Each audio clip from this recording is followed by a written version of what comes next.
Hello everybody, Brandon Grysko here. Great news! Michigan Lawyers Weekly recently published an article that I wrote titled State Budget Creates Uncertainty in Local ARPA Project Commitments. So I just wanted to take a moment and talk about this important issue affecting local governments of all shapes and sizes.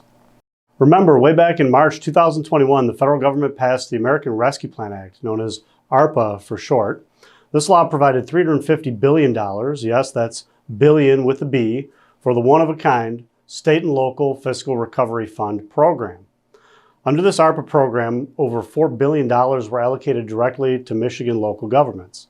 Of course, there's strings attached to any federal dollars, much like what you'll see in typical grant programs or other types of federal contracts. For ARPA projects, the federal rules require these funds can only be used to cover costs incurred during the period beginning March 3rd, 2021 and ending December 31st, 2024. Remember, this was all part of the federal government's COVID-19 response, so that's the reason for this limited date range of cost eligibility. Now, to meet this standard, local governments must have obligated their funds by December 31st, 2024 via a contract, subaward, or a similar transaction requiring payment. Fast forward to June 2023, and Michigan passed its fiscal year 2024 budget legislation, approving an $81.7 billion budget. Now, this budget legislation included a 5% increase in revenue sharing for local governments.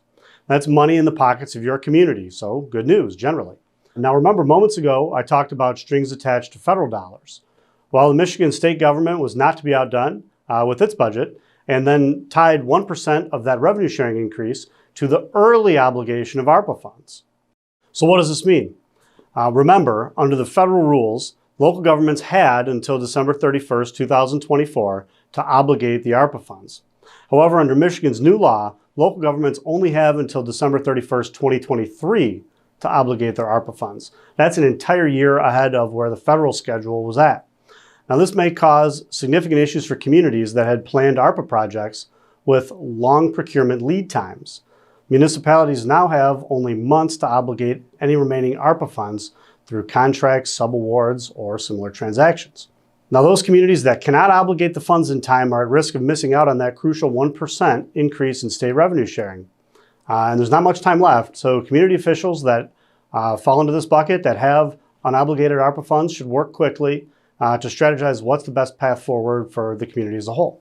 And once again, everybody, I'm Brandon Grysko, and I represent a number of communities in general counsel, special projects, government contracting, and more. So go ahead and give us a call, 248-380-0000, to find out more about what we can do for your business or for your community. Thanks.